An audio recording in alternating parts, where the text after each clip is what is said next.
Hello and welcome to the final night of our monitoring the Second Assembly of the Australian Catholic Church's Plenary Council. And I begin by acknowledging the elders past, present and emerging, not only of the Ngunnawal people from whose land we are meeting virtually, but for all the First Nations people of this great southern land. And I note the plenary has endorsed the Uluru Statement from the Heart and encourages Catholics to work for the implementation of the voice, treaty and truth it's called for. The plenary tracker comes from Concerned Catholics, Canberra Goulburn, with the support of the Australasian Catholic Coalition for Church Reform and Garrett Publishing.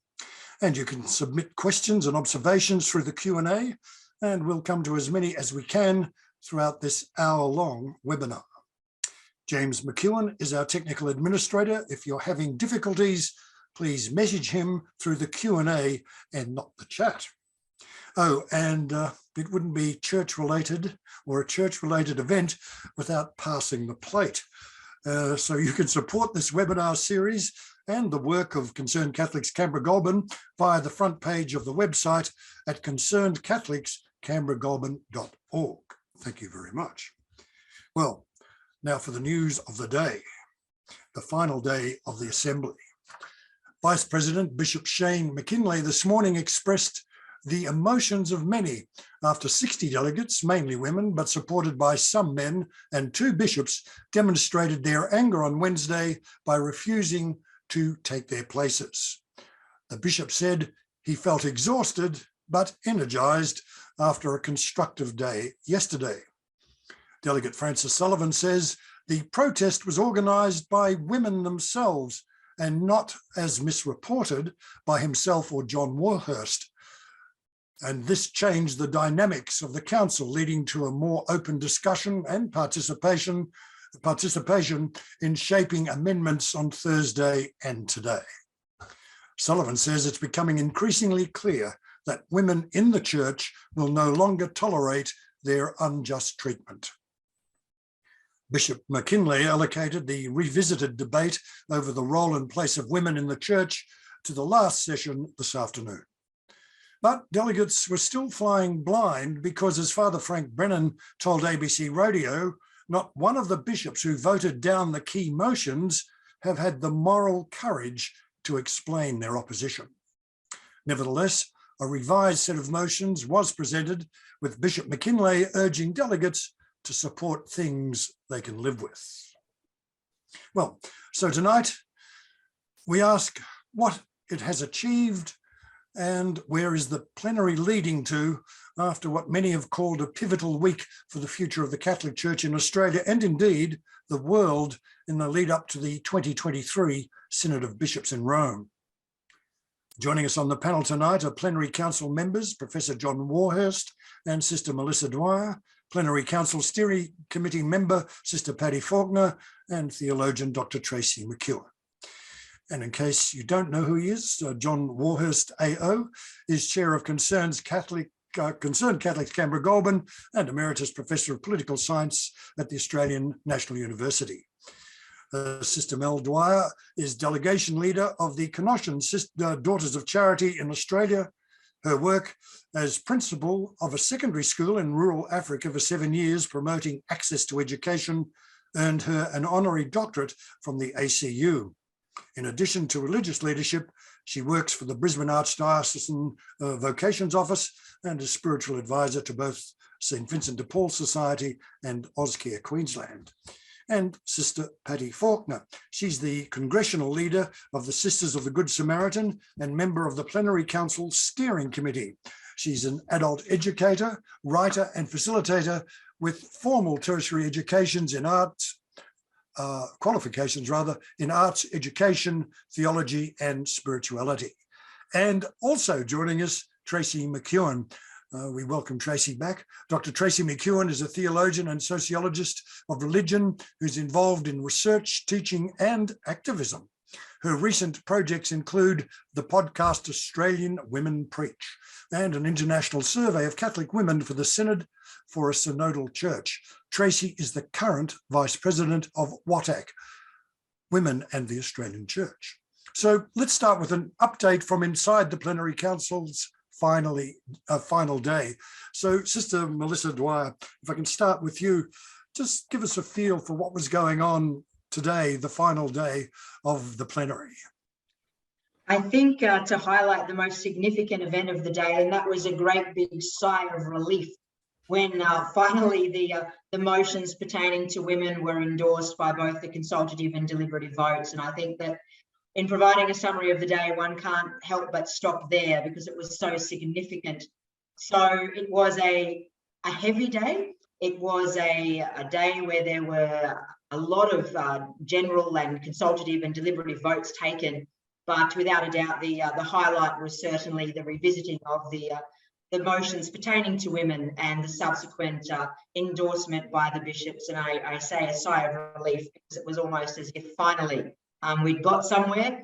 But I guess for me, the process and the opening of the process that we experienced again today as well as yesterday, where people had the chance to voice their concerns in public, was significant, as opposed to just making individual amendments or interventions. There was a sense of own your space, own your thought, and speak to the microphone. And I think that was about transparency, and it was about openness, and it was giving the space for people to be heard on both sides of the field. John, I wonder if you could give us an overview from the week of maybe the most significant motions, or what emerged over the week from the motions, at least that caught your attention. I think you're on mute, John. Thanks, Paul. It's given me a little bit longer to think about what my answer might be.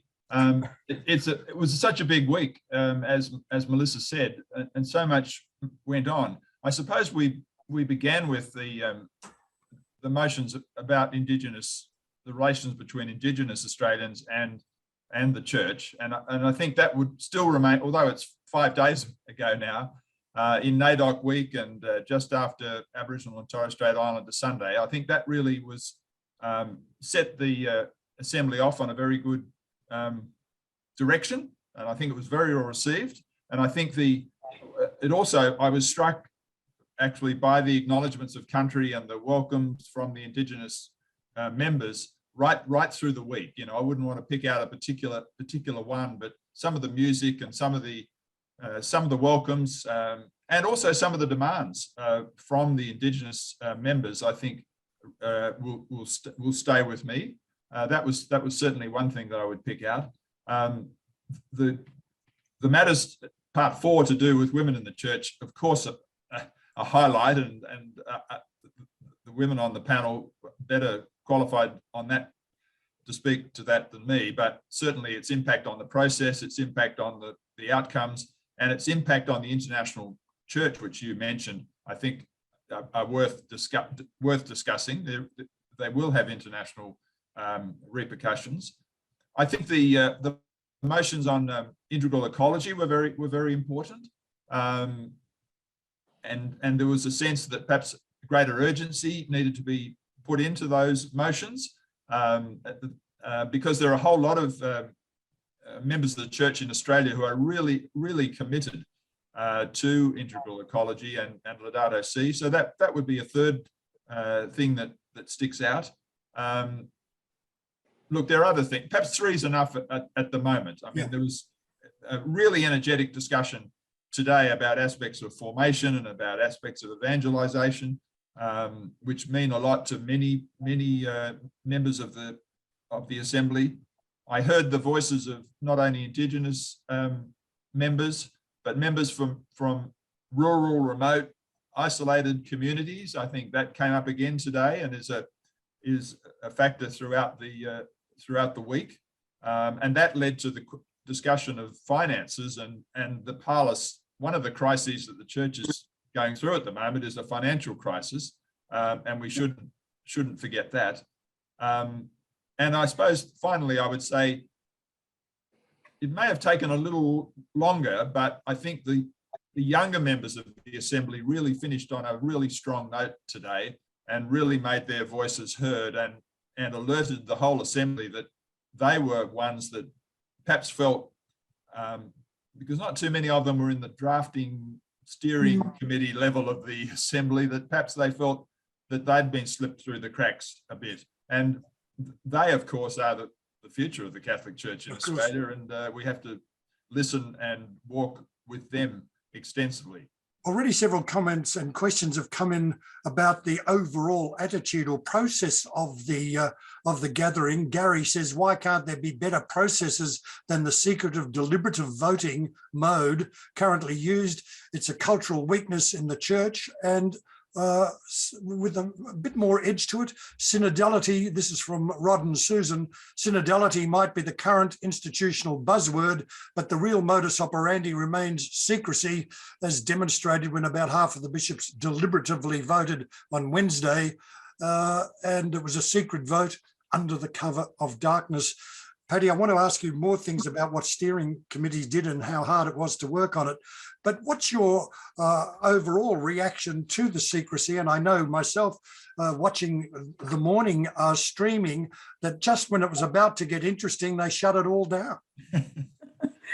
Well, I think that, they've been confined by or constrained by the canons under which you operate a plenary council. And I think a number of the bishops that I've encountered were quite open in their views on different things. I met a beautiful bishop that I hadn't met before, and we agreed to differ on a number of things, but we were able to dialogue very respectfully, and I don't think he changed my mind in any way on any position, and vice versa. So I just think it's one of the constraints of the process that we had to call this plenary council on. So well, that's an interesting observation, and I guess it's obvious because it was the constraints of canon law around it. Yes, but that leads many people to say, well, look, are we, is the Australian Church an adult church, and shouldn't we be saying to Rome, this structure is out of date, it's no good, and it's not working in a way that should and could achieve real synodality, real openness, real transparency? Well, I hate to disagree, Paul, but I think it was very much a synodal experience during the week. And I know that the church is looking at this. I think one of the gifts of the situation about the equality of women and what happened there really changed the process somewhat, because before that,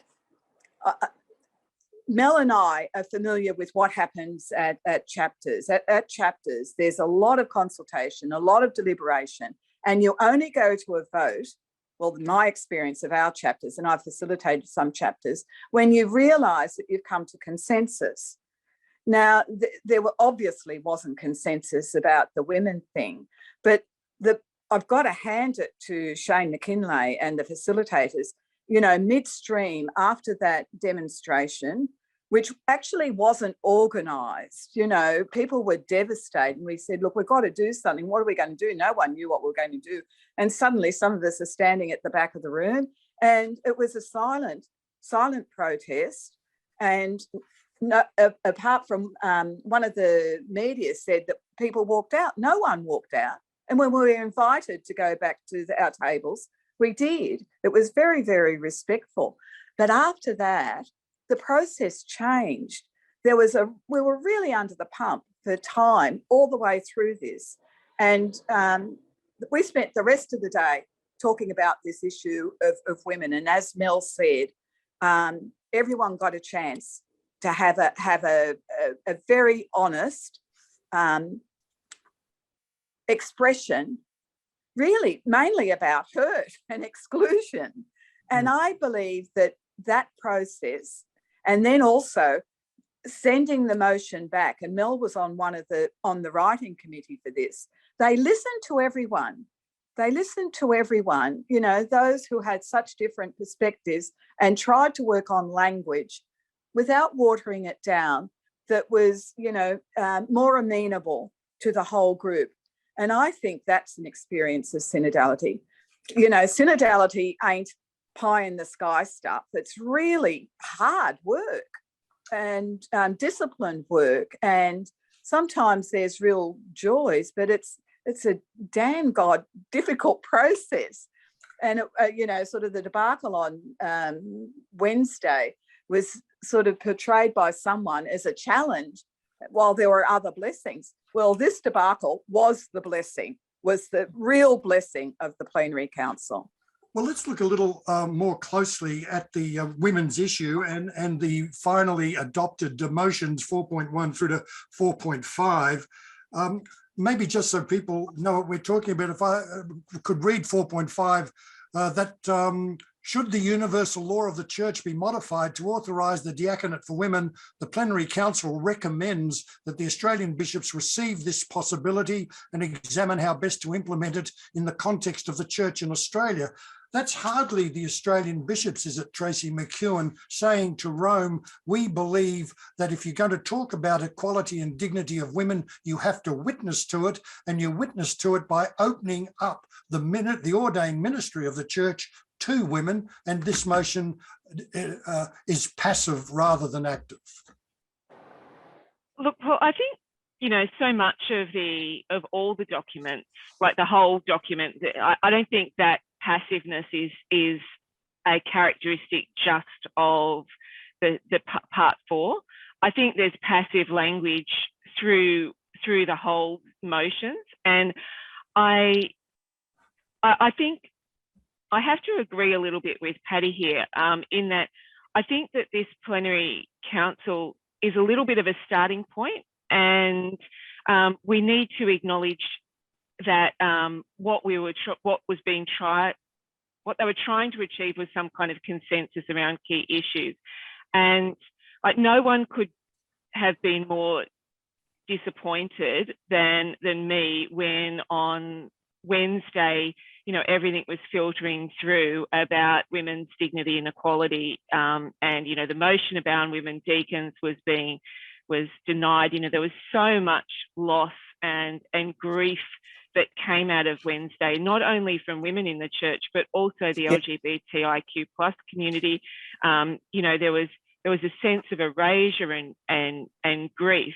And when the news came through, you know, to the women outside the assembly, that women inside had stood and their allies, you know, we've got to remember that there were men standing with them as well. When that news leaked out, there was a sense of hope. And like I read through that revised statement this morning, and there was a great sense of joy to me that that what had got through. Like, is it passive? Yes. You know, do we still have a long way to go? Yes. But to get it from Wednesday to the point now, I think is a massive achievement. And I don't think that we can understate that. And yeah, and there's elements to that statement. When I read the initial statement, there was only part of the quote from the Letter of Women. Okay.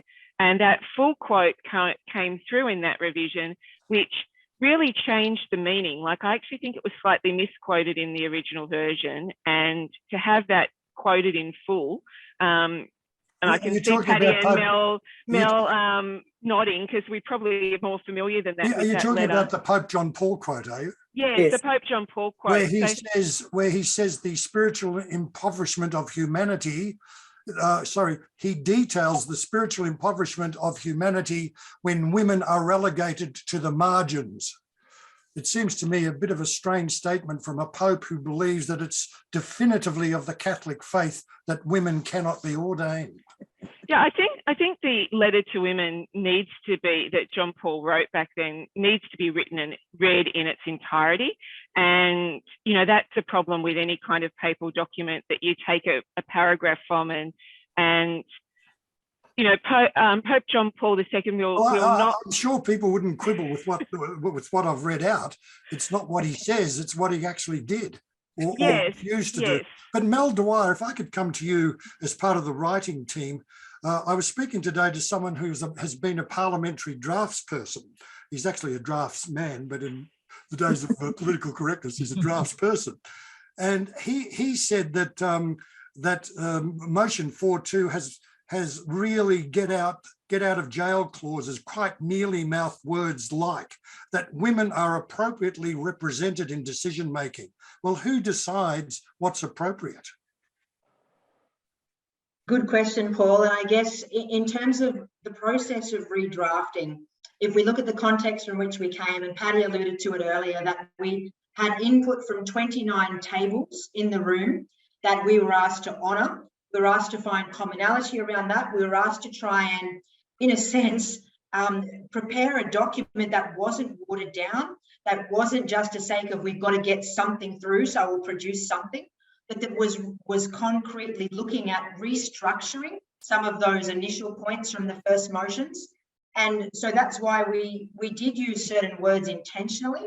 And I guess I feel it's certainly about empowering women. It's about listening to women. It's about providing new opportunities. And that was something for me that I was particularly devastated about in the Wednesday motions that were rejected, that the motion pertaining to providing new opportunities for women was knocked back. And I think that that was a phrase that we really didn't want to lose in the redraft, and was critical that, yes, I mean, who's going to do it? How any of this is going to be implemented is certainly the next question, and it's critical.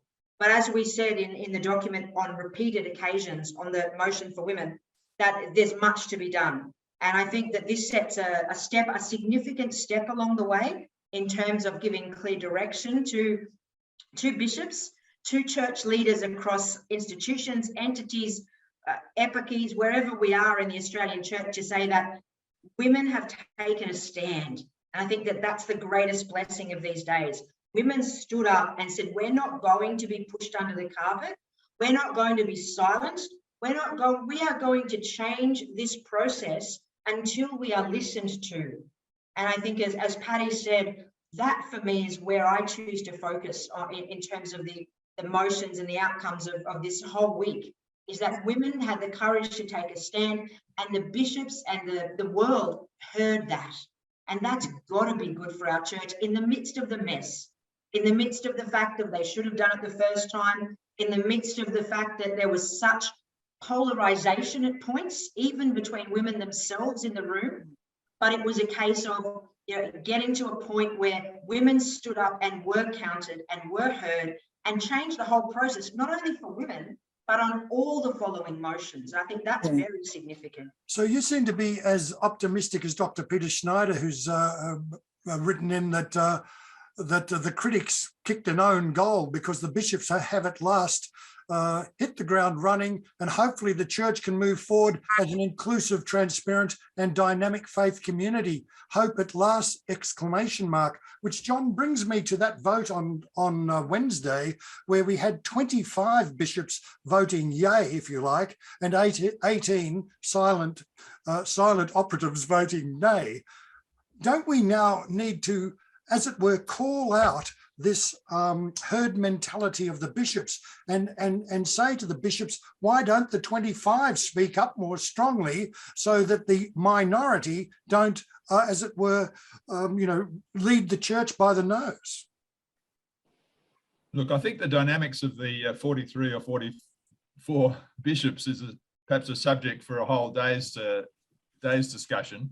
I'd had some talks with Bishop McKinley in the 2 weeks leading up to the assembly, because I could see what was going to happen, and not only wanted to forewarn the bishops if they hadn't already thought of it, which they probably had anyway, but just to explain to him that in my view transparency was important.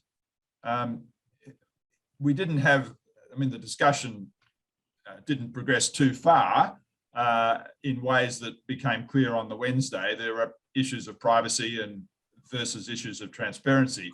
But two things became clear. One, that I think it was expected that the bishops individually on all of these issues should make their views known to those on their small tables. And I think that we don't yet have a collective view of how each of the bishops, and there were sometimes two per table, interacted with the, with their fellow members. And as a first step towards the transparency, and of course, individual bishops have spoken since Wednesday. in various ways, sometimes directly, sometimes implicitly, and we're starting to get a better impression. Now, that's not good enough in the long run, but it is a start, and I hope that the tables at least would have had some greater understanding of what was going on. Some of which was about process, some of which was about perhaps not realising the magnitude of the deep water that they were diving into in Wednesday. I think it came as a great shock to them. But I would hope that the expectation that there be explanations when bishops differ from those who are advising them certainly should apply at the diocesan level in many of the councils. And I think those councils have a very clear right to demand may be a bit strong. Yes, demand, I'll stick with demand, transparency. And the bishops, I believe, are now off to a retreat after the close of proceedings tomorrow. And I would hope indeed that in the discussions that they do have there, they will address this question of transparency and connection and try and come up with creative ways in which the limitations of canon law and the limitations of a secret vote can be broken down in some positive ways to lead to greater transparency. Of course, I'm disappointed. For the last 5 years, I think transparency is a huge issue, and it has to be called out. And I think I would hope that there might be some statement about the issues that arose on Wednesday that may emerge over the next week or two. I think there are creative ways in which, while respecting privacy, the process could be opened up to the general public, because I think that would be very welcome by the wider Catholic community, not just the members. And I hope the bishops take on that demand for more transparency quite strongly. I think they. Can I just interject here? I just want to say something. You know, one of the things that that WATAC is about is being the church that we want to be. And what I think this plenary council has shown me is that women have stopped waiting. Like, women have stopped waiting. You know, the traditional way of, is yes, father, no father, yes, bishop, no bishop. But women have shown that they're not going to put up with that anymore. What Mel said is very clear. Women want opportunities. They want to be the church they want to be. And women are beginning to act separate from the bishop. And I think that, some of the initiatives that are happening in the church in Australia are kind of, catch up, guys. We are being the church that we want to be. The women religious orders, and you only needed to listen to the plenary tracker last night. Wow, were those women impressive or what? And why aren't we hearing more from them? Preaching and more widely. Let's showcase their voices. Well, that brings me to a question from TF, the future of Catholicism. Was there any advancement in allowing women to give a homily at Mass, or do we have to wait until we see, until we, that is women, I presume, are ordained deacons? Oh, no, that's from Jennifer Sanders. So, Paddy Fawkner. Yes, unfortunately, I think that was the only motion that didn't get up today. There was a motion before it, which I don't think people realise the import of. It was revisiting some directive from the Catholic Church in Australia about women preaching. And I was at a steering committee meeting when, that I discovered that was that motion about. And so that went, it doesn't sound much to revisit that, but it will, by revisiting, they can revoke something and give something a lot more positive about opportunities for women's preaching. But unfortunately, that was, did not get, it got through with the consultative vote, but didn't pass the what are we calling it? The deliberative vote. Deliberative. I knew it began with a D. It's been a long week. Deliberative vote.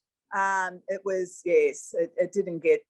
Well, something of the frustration I think that's out there comes from Veronica Lawson, who says, I've taught seminarians to preach, I've accepted invitations to preach in Anglican and uniting liturgies. I still can't break open the word in the context of a Catholic liturgy. I'm wondering what happened about opening up this possibility. I had no time to check it. Well, we've answered Veronica's question. No, we'll tell Veronica to listen to Tracy and Wattack's Australian Women Preach. You might get a new member, Tracy. Yes, and then go to the mass or listen to it while, oh no, I better not say, listen to it while the homily's on. It's interesting that you say that, Patty. One of the young women who preached for the podcast, she, you know, we get feedback all the time from people who listen to the podcast, and, you know, women tell us, you know, that they're driving along the car and they have to pull over because they're crying because it's the first time that they've heard a woman break open the word that in a way that, or someone break open the word in a way that they can relate to.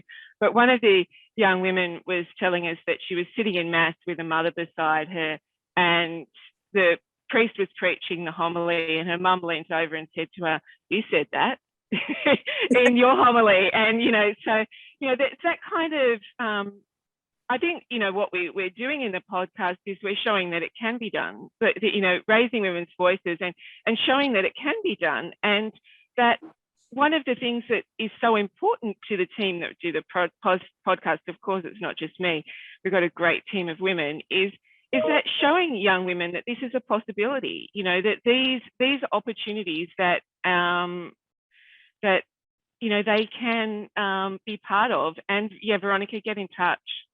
Well, Michael Murray isn't all that impressed with some of us tonight or some of our discussion. He says the motion that we are talking about in relating to women, this motion is so insulting, and to accept this is so appalling. Please stand up for the dignity and rights of all women in and out of the church, especially those who see the church as so disconnected to the rights of women in the real world, struggling with all kinds of issues of equality. So are we cheering, and perhaps if I can come back to you, Melissa, are we cheering a pathetic incrementalism when the world has long gone, especially in the Australian society where we have a female Chief Justice of the High Court, we've had a female Prime Minister, you name it. You know, we're all equal in Australia, so equal that a woman can be a Prime Minister or a Chief Justice of the High Court.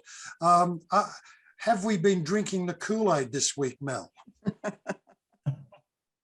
I guess, Paul, it's certainly a valid question in the sense of it remains absolutely disgraceful that we had to go to a second vote on those motions, and that can't be denied. Like that, full stop. Whilst it added to the process and opened things up, it's disgraceful that we had to get to that point of taking a silent stand. At the same time, I guess for myself and through the lens with which I see the church, it's a case of saying, well, I don't agree that we are still crippled by fear. I don't agree that we are taking so long. It's like it's a glacial speed at which we are operating. And I think that frustrates me. At the same time, I want to have my voice at the table.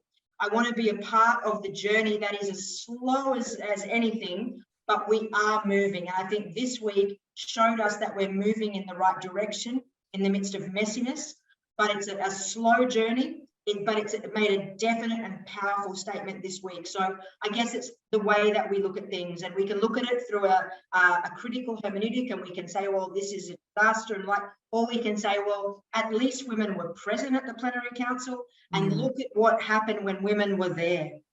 Yes, and I don't think they can be absent again. As we know, the bishops meet twice a year in secret and hand down decrees to the rest of the church. What we saw today, I agree, what we saw this week was what synodality is trying to head towards. But look, if I can come to you, Paddy Fawkner, you might remember in 2020, Listen to What the Spirit is Saying was a pull together of the 17,000 submissions made to the bishops, and an analysis done by Terry Futrell of Concerned Catholics went through and, for example, found that celibacy is stated as one of the, and I'm quoting now, one of the most frequently raised themes with broad support for married male priests.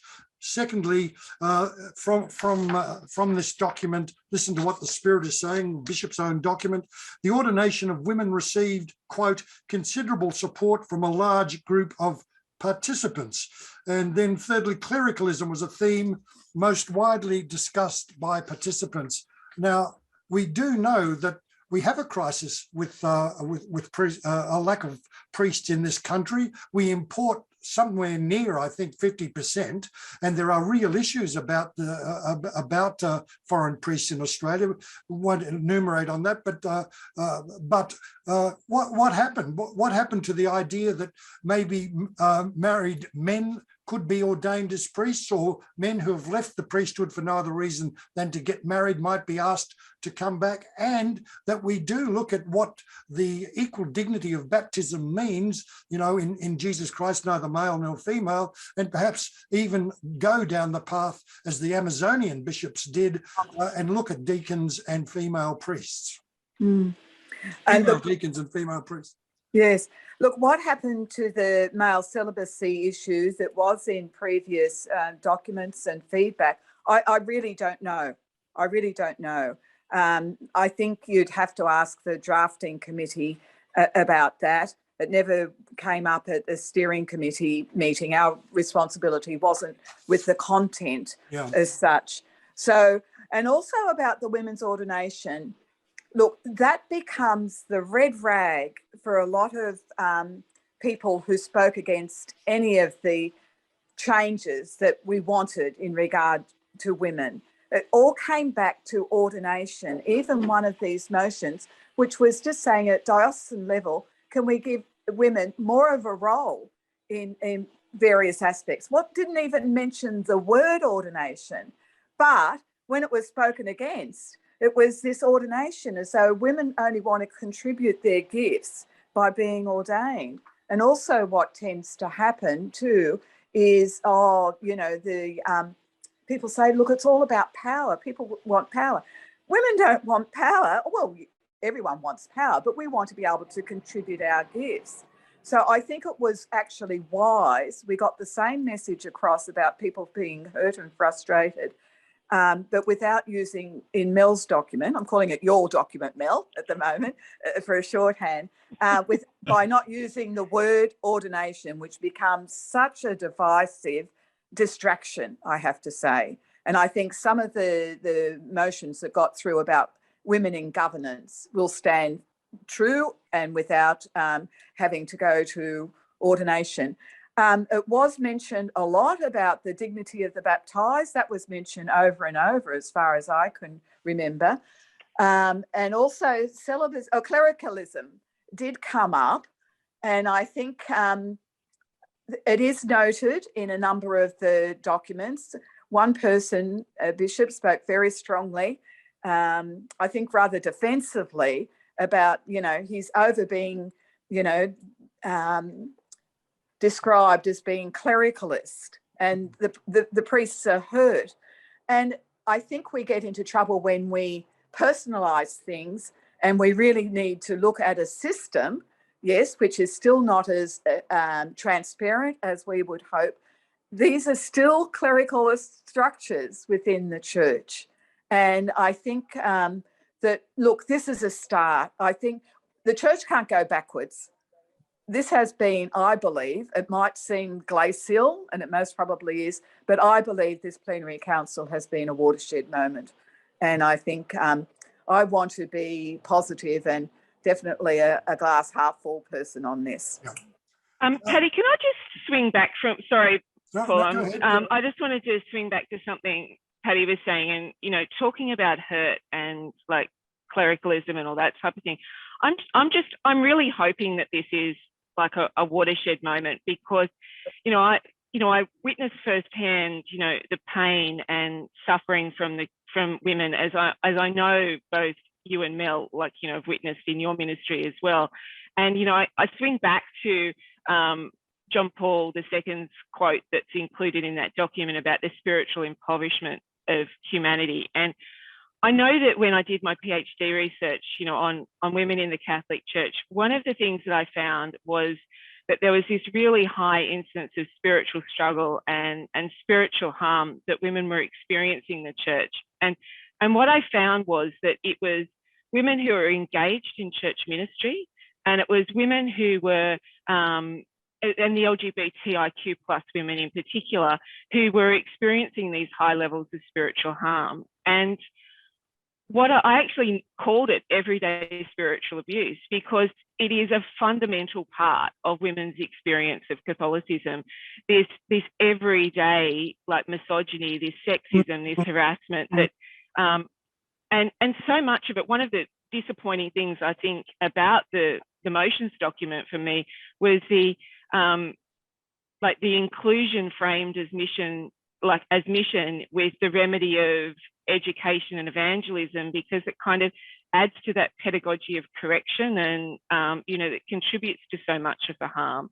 And I'm just wondering, I'm asking the question to the panel, is there a way forward past that? I think, was there a clear acknowledgement of that and a watershed moment where we're going to move past it?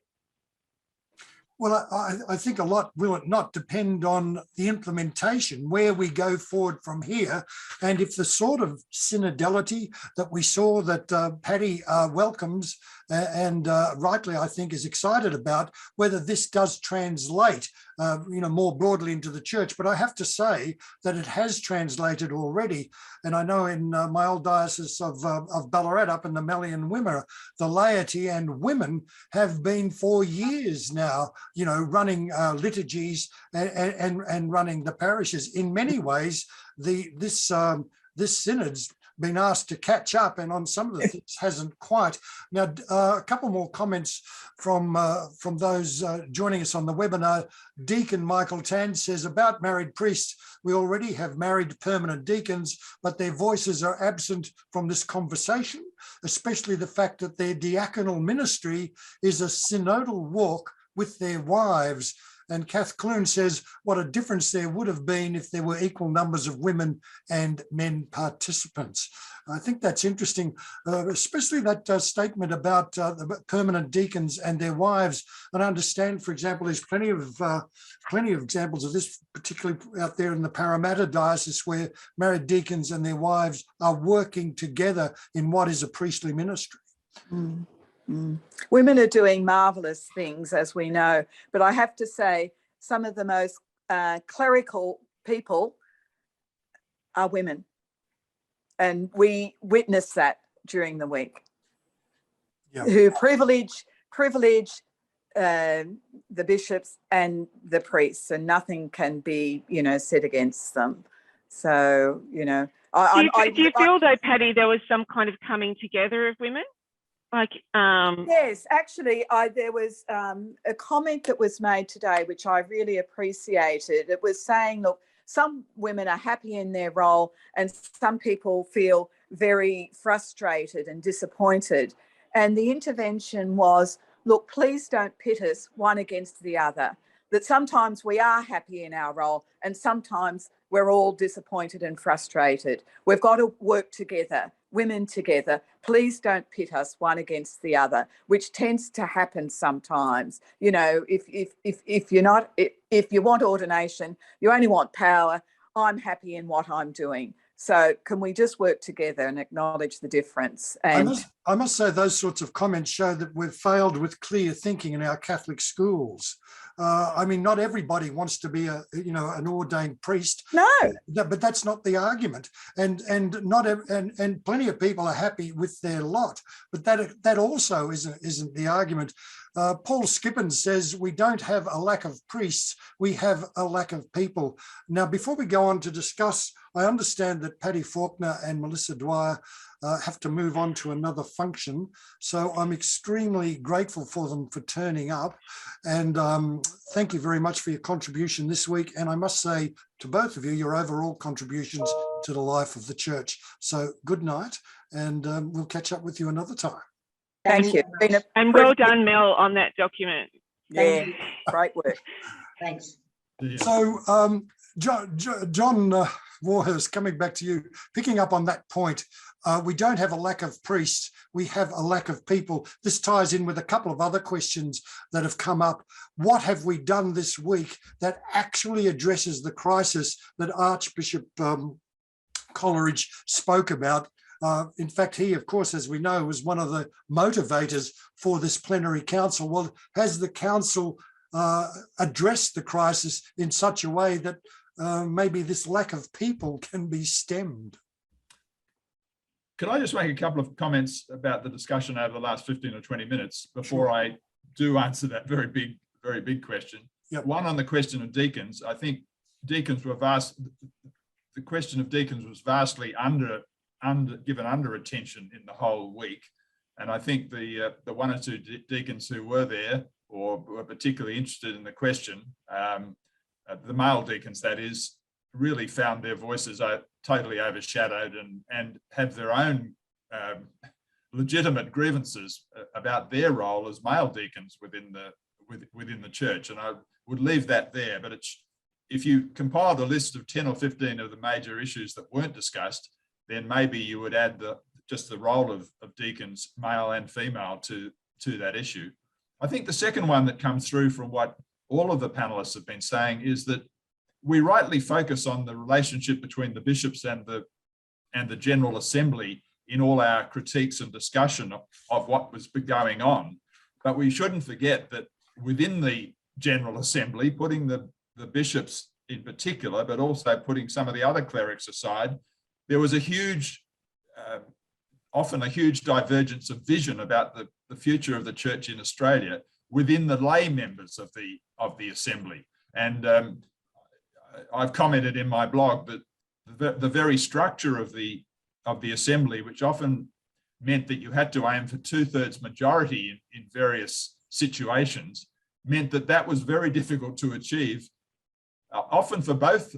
I'll put it for both sides of the argument. It wasn't always just one side versus another, but anyone who was trying to advance a cause, a 2/3 majority, and you can appreciate this from the political perspective, Paul, is often very difficult to achieve because there are a lot of waverers in the middle, and there are a lot of people who may be not really tuned into the particular issue. There may be even some people who aren't voting, and that became an issue in a couple of votes which were very close. You only got to get 5 or 10 people out of 100, and out of a couple of hundred who are not actually voting on that particular motion, because the 2/3 is 2/3 of all those who are registered to vote. So on close run issues, it's a very close run thing. And I think Patty and Mel and Tracy were right to point to the contesting visions of the future of the church within the lay community. Even if you tossed out all the bishops and all the clerics from a discussion, we would have a huge variation in how we see the future of the church. Getting back to the big question that you asked, I think there's no doubt that it's a largely incremental approach to the future of the church in Australia, and that's legitimately seen as a weakness. And I think if Mark Coleridge's early statements, one, that the church is in huge crisis, and two, that business as usual won't do, then a lot of what came out was, if not business as usual, it was small steps away from business as usual rather than tossing out the business altogether. So a lot depends on your expectations. And as I said to my small group, I entered the assembly feeling I'd rather be in the tent than outside the tent. Yeah. And I still hold that view. But if you're inside the tent in any church situation or any political situation, then getting those magic breakthroughs is very, very difficult. I think there were a few on some of those external issues to do with integral ecology and Indigenous spirituality and the Indigenous community relations with the church. I think there were breakthroughs as far as women in the church were concerned, and probably there are some breakthroughs in some of the less high-profile issues as well. But if you're looking for the magic bullet, you probably won't find it. And certainly, if you're looking to redress the decline the numbers of Catholics and the number of Catholics in churches on Sunday, then anything good that's done, it's like writing the Titanic, basically. The ship is going down, and the next couple of censuses and the next couple of mass attendance, inquiries and reports, they're only going to be heading one way, and that's down. The future has to be measured in decades, I think, rather than the next couple of years. Yes, well, I was told by a professor in Rome that the Catholic Church moves in centuries, and I did say to him, well, Professor, we only live for decades. And I think that that's a question being raised. Andrew Phelan writes, taking all these successful motions as a whole, I see signs that the Church in Australia has taken steps to join the 20th century Australian society. The problem is that many in my generation, and most in a couple of generations that have followed, continue to want to engage with the 21st century.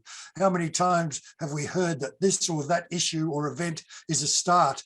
Where is the real urgency? And I think that, post this synod, it's hard to see where the vehicles will be, Tracy, for the expression of urgency that a famous saying in Rome, non è opportuno, it's not opportune. Well, that was said to me in Rome 60 years ago. When will it ever be opportune? How do we make it opportune? I think, just a reminder there in what you've been saying, there's a great article Trish Madigan wrote about the history of WATAC, and in the beginning it's called "Be Patient, Ladies, Be Patient," because Cardinal Clancy famously told, and I think it was 1988, like a gathering of WATAC women, who are causing trouble. Be patient, ladies, be patient. And he was heckled like from the floor, and it made the front page of the Sydney Morning Herald. But, I think Catholic women, largely in Australia, are a little bit fed up with being patient. And I think we're going to see, unless some of these things begin to be implemented, we're going to see a further decline. But I guess, last night we heard, and certainly Richard Lennon, about, the Church of a work of grace as, inseparable for the whole of God's creation. And, if we think of the church as an ecology, when it only exists in its diversity and its celebration of diversity. And, we've just seen in New South Wales over the last couple of weeks, what happens when, a key part of that diversity, suffers. And, we've seen the honeybee and, with the diseased hives, and we've got threat, crop failure and food insecurity potentially in our future from that failure. And I think the church needs to look to that. And, we know, like in Luke's gospel, we hear of the one lost coin or the one lost sheep, and yet there just doesn't seem to be a concern about the loss of the marginalised groups, the LGBTIQ+ community, which is suffering, and, who are being forced out of parish communities. And, it's the same thing for women. It's my own experience, and no one tends to, when you leave the Catholic Church, there's no formal ceremony for it. And certainly for me, did anyone, I was very active in my parish, and, stopped attending. No one has, given me a phone call and said, where are you, Tracy? What are happening when people leave? Are we valuing that diversity? And I think we've got to rejoice in the inclusion of marginalised groups within the church, and only with the inclusion of that diversity can we flourish as a church. And until that happens, we're going to continue to see the decline, because people don't want to be part of an institution that runs on a clerical model based that's grounded in misogyny, as I mentioned the other night. Well, Terry Futrell writes on governance, the motion that referenced the report Light from the Southern Cross ends with the comment, promote further implementation of these recommendations judged helpful and practicable. Well, to me, Terry says it reads as dismissive and agreed by all bishops, perhaps because they know that they don't have to do anything, and that's what history shows. John, is that a problem in a sense? A bishop is lord of his own castle, although we have seen exceptions over the years, for example, the sacking of Bishop Bill Morris. But all of this hard work over and the cost and expense, both in human terms and money terms, can in fact go for naught, can't it? Is there any way now going forward? We've got the Synod in Rome next year of the bishops, but what is the focus now that the plenary is over?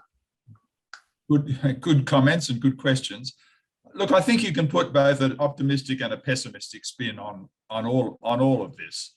And I don't like being painted as an eternal optimist, but I think if you try to be optimistic, you will say, look, the Australian Church, there is no strong national Australian Church, and that's one of the weaknesses of any implementation of the Plenary Council, that the bishops are lord of their own diocese. That's very correct. And if they're in any trouble, it's going to be trouble from above rather than trouble from below. And they can do what they want up to a point. But I think the optimistic view is that this Plenary Council may well empower those Catholic communities, those church communities around the country, working with leaders who hopefully are chomping at the bit a little bit, at least in some parts of the country, at the diocesan and the parish level, to really get going. So I would hope that's how I would look at it anyway. Yeah. If you look at it pessimistically, then of course many of these things can be shut down. In the debate about implementation, there was only a very short debate because it really came right at the end of the day. I noticed that one bishop got up and said, well, I think all of this should be referred to the ACBC, and the work of implementation should be done by the bishops' existing commissions. Well, it's a minority view, but it still exists, and it would be the death of synodality in Australia if that happened. There is going to be a new synodal national round table. It all sounds pretty vague, and that's the body that's going to look at the implementation of the Plenary Council recommendations with reports back in 2023, 2025 and 2027. We're thinking in decades here, but the strength of that new synodal body will be a real indicator of whether this is any more than baby steps. And I only hope that the baby steps, which are laid out in the documents, can in fact become quite big steps, at least in parts of the church, because we have to remember that we are a patchwork. It's a lottery where you land in the church in Australia. And if it empowers, at least 30 or 40% of the geographical area of Australia, then that I think has to be taken as a real plus. Yeah. If you're an optimist. Well, I think we have to be careful, John, that it doesn't end up like the woman and man. Here we are, more than 20 years later, we had really decisive steps. We had a social justice statement in the year 2000 that, outlined a clear path forward for women's equality and dignity in the Catholic Church. There was committees, there was, a commission for women as part of the, a seat at the table at the Australian Catholic Bishops' Conference for women. And here we are, some 20 odd years later, and it's all been rolled back. So, there needs to be like a continuation of holding the bishops accountable for the implementation of these things. You're absolutely right. And it's a dispiriting message to people in the renewal movement that they might have to try and hold the bishops accountable and the church accountable over the next decade because, many of us are probably running out of petrol. But it is a fact that there's never been any doubt that, and it's true of women and man. It's true, for instance, of the whole commitment to integral ecology, which really has to be held accountable over the next decade. And it's true of many other issues. So if you're really interested, buckle in for a ride over the next few years where you have to be holding those who hold the levers accountable. well, something's, some sort of a bomb or a visitation of the Spirit is going to be needed. If a comment from Paul Skippen is any guide, he says we haven't and aren't addressing the crisis. People are leaving in droves. All these other issues, while very relevant, don't tackle the big question. Why have people left the church? Why are we no longer appealing to the people of God? What do we need to do? And he says, if we were McDonald's or KFC, we would have been closed down. We need to ask the tough questions. This week hasn't done that. Well, I mean, we could have a lot of debate, as we have over the past hour, about that. There are certainly cracks of light coming through. There may be shoots of grass, the greening of the church may well have begun. We can hope and pray about that. But I must say that we have seen and heard from some very inspirational people. And this may be a statement of faith, but probably a sure sign that the Spirit is at work. So that does bring to an end our plenary tracker. And special thanks go to the team behind it, our tireless executive producer, Judith Tokley, and my fellow producer, Mark Metherell, both of whom also battled COVID during the week. And a special shout out to our regular presenter, Genevieve Jacobs, who we trust is recovering in hospital after her operation today. And it would be especially remiss of me not to mention the enormous work of our chair, John Warhurst. His contribution over the past 4 years has been selfless and significant for the Australian Church. Thank you, John. Well, good night, and may you travel well, all of you. Paul, can I just quickly give women the last word? How dare I, as a mere male, say no? I just wanted to restate what Monica's put in the chat. I agree with her. I don't think people are leaving the church. I think the church is leaving people behind. And I think that's the last word from me. You can shift me off the screen now, James. Okay, so I'll do it again. Good night, and may you travel well on your pilgrim journey.